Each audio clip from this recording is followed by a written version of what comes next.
काँग्रेसचे आमदार असलम शेख यांच्या विरोधामध्ये सध्या भाजपचे कार्यकर्ते चांगलेच आक्रमक झालेले आहेत आणि हे आंदोलन सध्या होत आहे मुंबईच्या मालाड या ठिकाणच्या मालवणी परिसरामध्ये। मालाड पश्चिमेचा हा सगळा परिसर आहे। असलम शेख हे या ठिकाणचे आमदार आहेत। असलम शेख यांच्या घराबाहेर सध्या भाजपचे कार्यकर्ते मोठ्या संख्येने जमलेले आहेत आणि सध्या हे आंदोलन सुरू आहे। त्यामुळे इथला रस्ता सध्या पोलिसांनी बॅरिगेड्स लावून बंद केला आहे आणि या आंदोलकांना थोपवण्याचे सध्या पोलिसांचे प्रयत्न दिसत आहेत। गेल्या काही दिवसांमध्ये असलम शेख यांनी मंगलप्रभात लोढा यांच्यावरती टीका केली होती। त्याला अमित साटम यांनी प्रत्युत्तर दिलेलं होतं। यावरून काँग्रेसचे युथ काँग्रेसचे कार्यकर्ते आणि भाजपचे कार्यकर्ते यांच्यामधला संघर्ष काहीसा उफाळून आलेला बघायला मिळाला होता।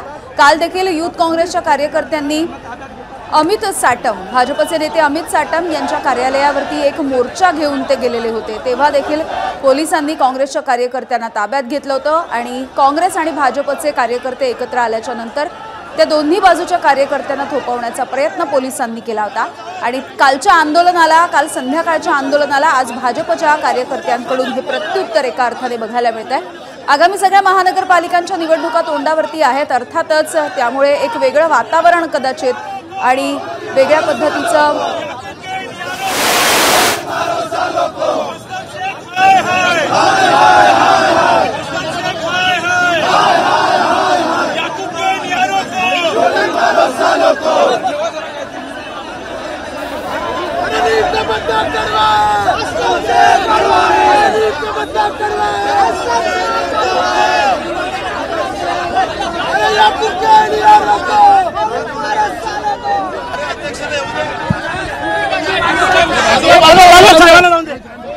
अटक होनी चाहिए, एफआईआर करने की मांग।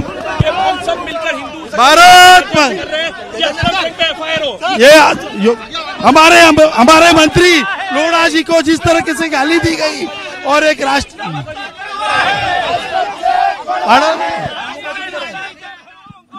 हमारी मांग एक ही है, असलम शेख जी ने माफी मांगनी चाहिए।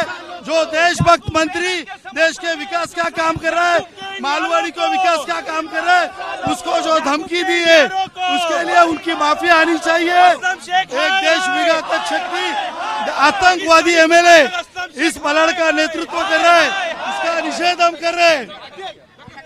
भारत माता की वंदे।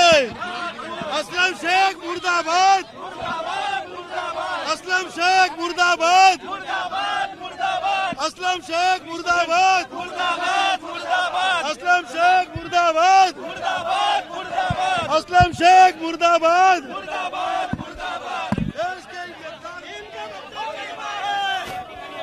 आपण बघतोय की सगळ्या कार्यकर्त्यांना सध्या पोलिसांनी ताब्यात घेतलेलं आहे। त्यांना मालवणी फायर ब्रिगेडमध्ये पोलिसांनी बॅरिकेडिंग करून एक परिसर दिलेला होता, तिकडेच आंदोलन करण्याचे निर्देश देण्यात आलेले होते। मात्र कार्यकर्ते हे ऐकण्याच्या मनस्थितीत नव्हते। त्यांनी की धमकी दे रहे, इसके खिलाफ संपूर्ण हिंदू समाज जागा है। यह असलम शेख के कुराज के आखिरी दिन है। बघतोय की सगळ्या कार्यकर्त्यांना सध्या सत्यम सिंग आमचे प्रतिनिधी आपल्या सोबत जोडले गेलेले आहेत, या संदर्भातली माहिती देत आहेत। सत्यम, आपण बघतोय पोलिसांच्या गाडीमधून आता या आंदोलकांना घेऊन जाण्यात आलेलं आहे।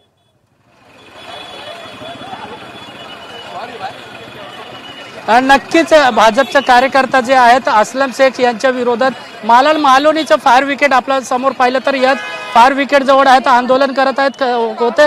मात्र आंदोलक जे होते भाजपचे जे कार्यकर्ते ते सातत्याने असलम शेख यांच्या इथून 100 मीटर जवळ आहे कार्यालय, याच कार्यालयावर जाण्यापासून ठाम होते। मात्र यानंतर पोलिसांनी या ठिकाणी मोठा बंदोबस्त लावून आहे, ते बॅरिकेडिंग लावून आहे। ते जे कार्यकर्ते होते भाजपचे त्यांना ताब्यात घेऊन मालवणी पोलीस स्टेशनमध्ये घेऊन गेले आहेत। खरं तर आपण पाहिलं तर असलम शेख जे काँग्रेसचे आमदार त्यांच्याकडून मंत्री मंगलप्रभात लोढा यांच्यावर टीका करण्यात आली होती। यानंतर मंगलप्रभात लोढाच्या समर्थनात आहे जे भाजपचे कार्यकर्ते आज या ठिकाणी मालवणीमध्ये मालाडचं फायर विकेट आहे या ठिकाणी आंदोलन करतात।